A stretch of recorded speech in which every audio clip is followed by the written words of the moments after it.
Hey everybody, Playtendoguy here, and I've been drifting and slipstreaming my way to bring you my review of Need for Speed. Is this monster-fueled open world reboot any good, or is it a rust bucket that should have been scrapped? Let's find out. Need for Speed is a fairly reliable franchise that always releases a game a year, similar to COD and FIFA, but after the rather enjoyable Need for Speed Rivals, the new developers of the franchise, Ghost Games, decided to reboot the franchise and ditch releasing a game in 2014 and instead reboot the game for 2015. And Need for Speed is that reboot. The game's story, yes it actually has a story, follows you as a new rookie to a gang of speeding noobs whose main joy in life is to make the cops' life a pain by speeding in their cars and drinking a mountain load of Monster Energy drinks. There are 5 main friends in your gang and each represent a different category of driving. These disciplines are Speed, Outlaw, Style, Build and Crew. The story is mostly told through first-person FMVs, which was actually used really well in Guitar Hero Live, and mostly works well here. The acting here is pretty bad, and while that may be a bad thing for some people, it does add to the charm of the game, as it's pretty self-aware. The script, on the other hand, is pretty dire, using loads of social media words like dope and hashtag. It does get a bit annoying, but by the end of the game, you get used to it.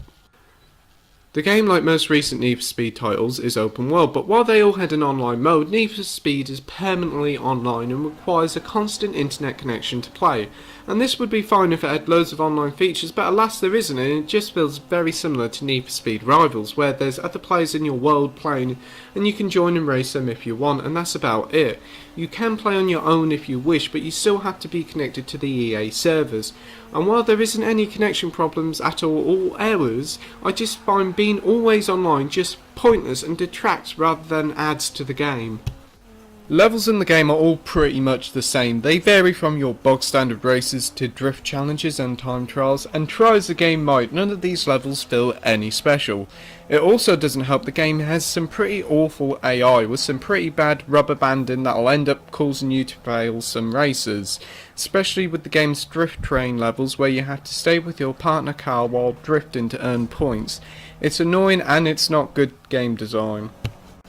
The city of Ventura Bay is also not that interesting. Yes, the Frostbite engine has made this rain-soaked city look nice, and by a few places the whole city just looks bland, boring, and ultimately lacking anything iconic. It also doesn't help the game is permanently set at night time, with only a few bursts of sunrise appearing before it goes back to night.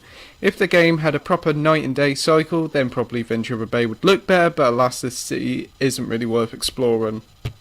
When it comes to racing games, one of the most, if not the most important thing is good controls, and thankfully Need for Speed handles really well. After some fine tuning of your car to find your sweet spot, you'll be drifting around with no problem at all. There is also a pretty decent range of cars here, ranging from your Lamborghinis to your BMWs to Nissans and Subarus.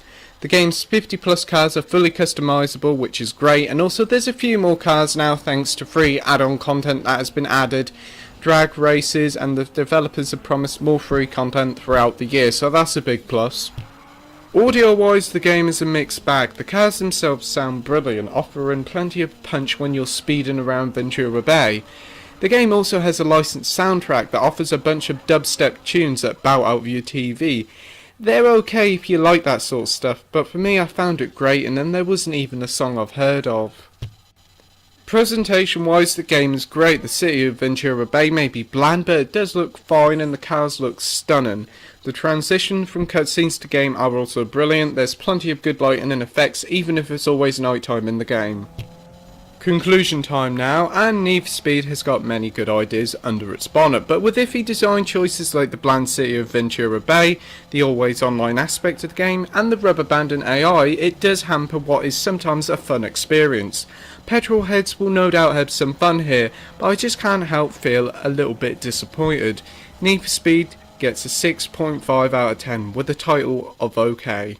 In my opinion, if you want a Need for Speed game on your PS4, get Rivals instead, as it's an overall better game, as Criterion helped develop it.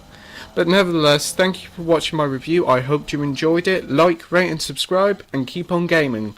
Bye!